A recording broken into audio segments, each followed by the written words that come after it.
शीशा का दिल छले दर्द सा पिघल गेले। शीशा का दिल छले दर्द सा पिघल गेले।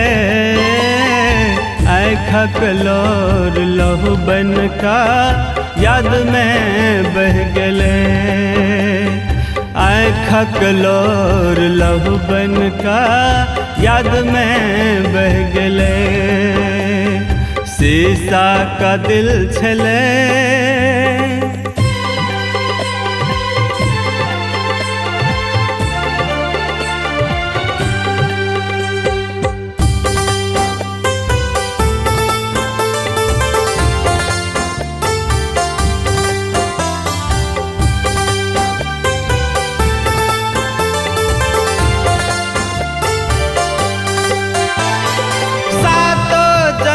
के वादा आहा तोर किया दिलो।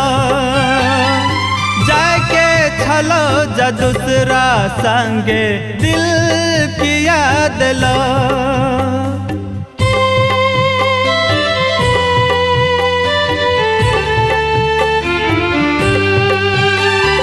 सातो जन्म के वादा आहा तोर किया दिलो।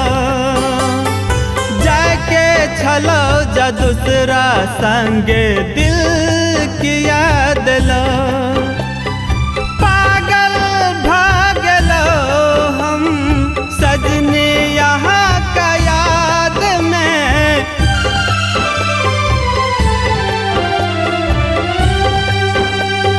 शीशा का दिल छले दर्द सा पिघल गेले। आँखक लोर लहू बन का याद में बह गेले। आँखक लोर लहू बन का याद में बह गेले।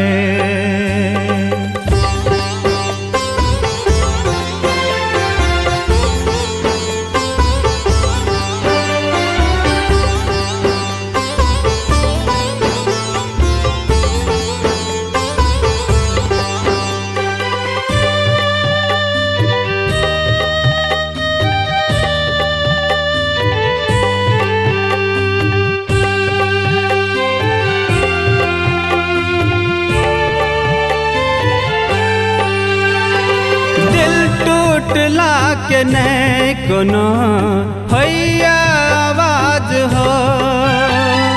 ककरा सुना भी जान हम दिल के ये हाल हो।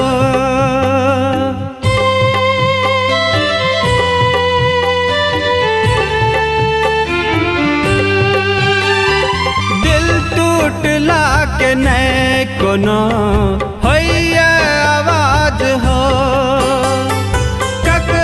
सुना भी जान हम दिल के ये हाल हो। दुनिया सब हंसैया देख के हमर हाल यो।